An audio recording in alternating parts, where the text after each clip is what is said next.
club that I belong to. It's a club whose membership increases every day. And once you become a member, you're a member for life. It's not a club everybody wants to belong to, though, because it's for parents who lost children. You've heard the statistics about motor vehicle accidents being the leading killer of teenage children, and on November 18, 2004, my son Cody became one of those statistics. He was really excited about going to practice football at OU that day, and it's all he could talk about. And that was exactly 1 week before his 17th birthday. On the way back to school, he made a choice to not wear a seatbelt. The highway patrol could never really determine what specifically caused the accident, but they know he was driving probably faster than he should have been, and he wasn't wearing a seatbelt.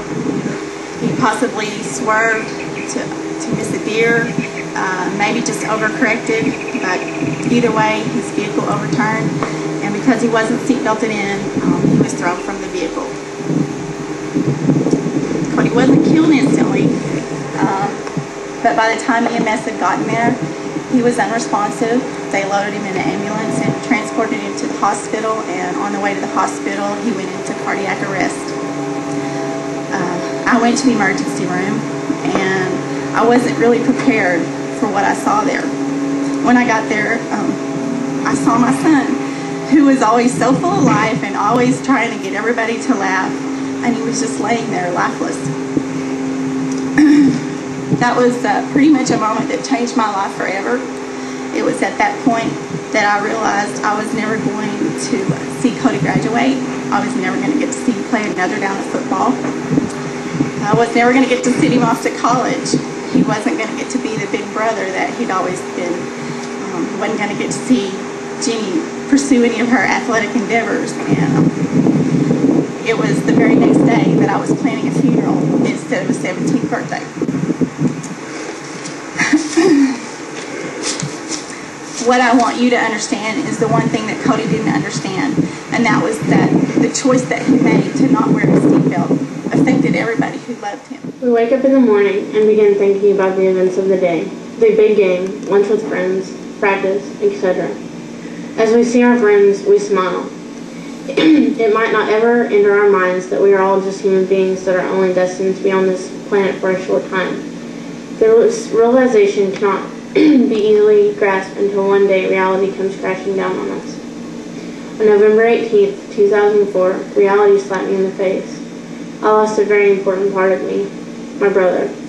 At about 12:25, I was walking upstairs to talk to Coach Shannon, and she told me that I needed to get down to my 5th hour class, that Miss Evans was looking for me, and that it seemed important.